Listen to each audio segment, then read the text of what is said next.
Sol, thank you for joining us. Thanks for having me here. Pleasure. So, what brings you to the World Energy Congress?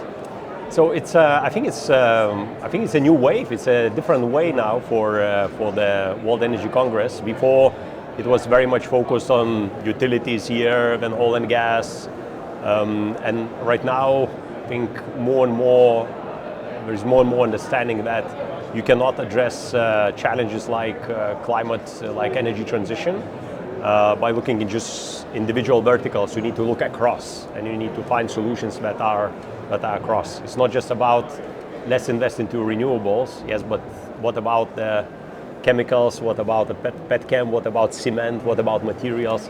How do we address that? And this is the first time when I see World Energy Congress really coming together and looking at this across.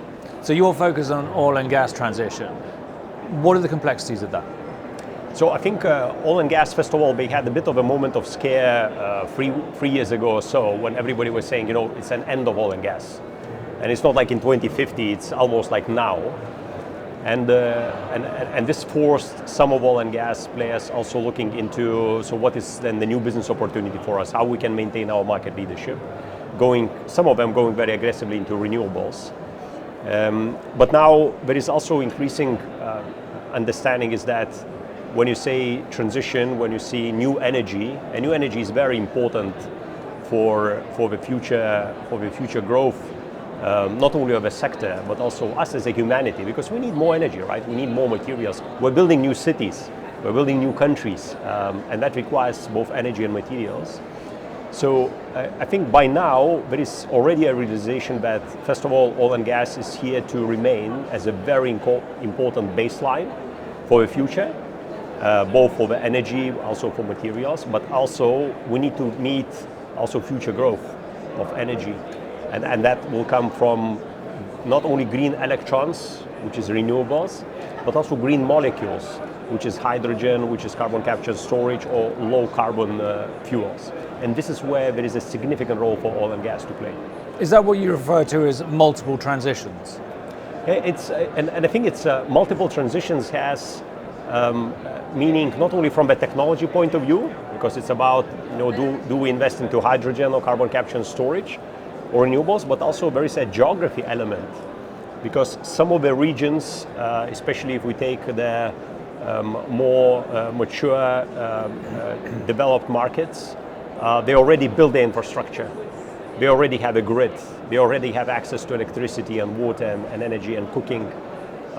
At the same time, you have still significant amount of human population which doesn't have that. So for them, transition means not only going from molecules to electrons, or from not green molecules into green molecules, but for them is, first of all, do I have access to any molecules at all?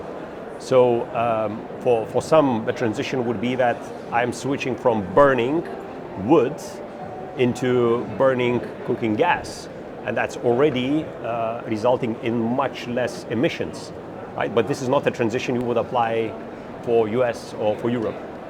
So that green molecule piece, talking about green molecules rather green electrons, is that new? Is that sort of disseminated? Are people now starting to use that parlance in order to talk about the transition? Yeah, and it's also who has the best capability to drive this. Because if you look green electrons, which is predominantly wind and solar, we already are quite successful as a humanity in this for the last decade, and you can see that investment is growing every year. It's still not sufficient for us to meet our future needs, and we'll probably need to quadruple our investment there, but at least the trend is very positive. However, first of all, again, this is not sufficient. Secondly, if you look at oil and gas main capabilities are related to molecules. We know how to get them out of the ground, right? We know how to store, how to transport, how to trade, how to deliver. This is where they have a core capability.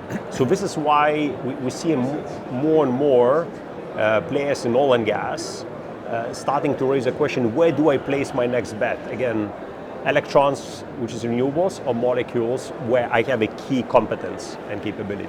So this year's theme is redesigning energy for people and planet. What does that mean to you?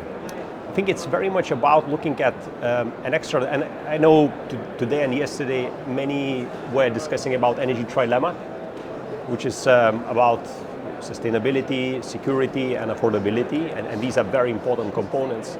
But I think there is one which is underpinning those. We may call it prosperity.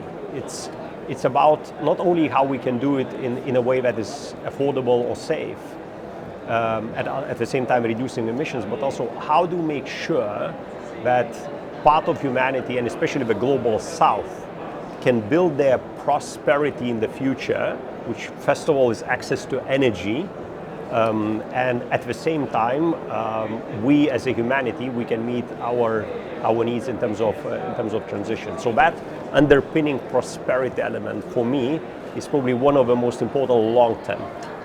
So do you believe there's equity in green molecules? Absolutely, and if you look at least at some of those, and of course everyone was excited about hydrogen and green hydrogen last couple of years, and as always, right, with some technologies we realize that there are certain limits. So like hydrogen, we thought that this will become a global commodity. What is there that is becoming more or less obvious that it will be more of a local commodity because it's so difficult to transport it. At the same time, you can produce it and consume at the same location. If we look, I think probably where we see a lot of new investment coming in is carbon capture and storage, and that is driven both by very strong incentives that are coming in US, like IRA, but also when you think about it, if we say we will consume more energy in the future, there will be more demand, and we will still have hydrocarbons as a significant element there, then the only way, or one of the key factors for us to meet our climate change requirements is to take that carbon out. Right? We need to recycle. We need to take it out of atmosphere, and this is why carbon capture and storage will be very important element. So what next? I think one of the key questions that both businesses but also the governments will need to address is the capital. Energy transition will happen only if we have a capital that is available to invest into that. And currently, if we look only in the market forces and where the businesses would get sufficient return without additional incentives, this is still very limited. If you build a green hydrogen facility right now in Europe, it would be very difficult to find a business case where it really pays back, unless it's very small scale. In US, the tide is shifting because of IRA, because of subsidy, because of incentives. So I think what is next is, number one, governments will need to understand how they can support through the change of policy energy transition. And when I say change of policy, that means someone will need to pay. Consumers will need to pay.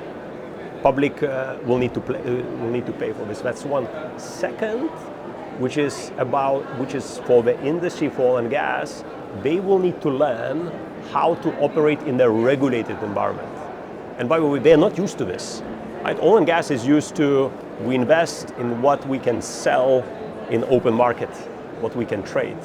They're not used to investing into what is paid by the government or compensated by the government. So we will need to acquire those skills. So, well, thank you very much for your insights. Thank you for joining us. Thank you, Matthew. It was great.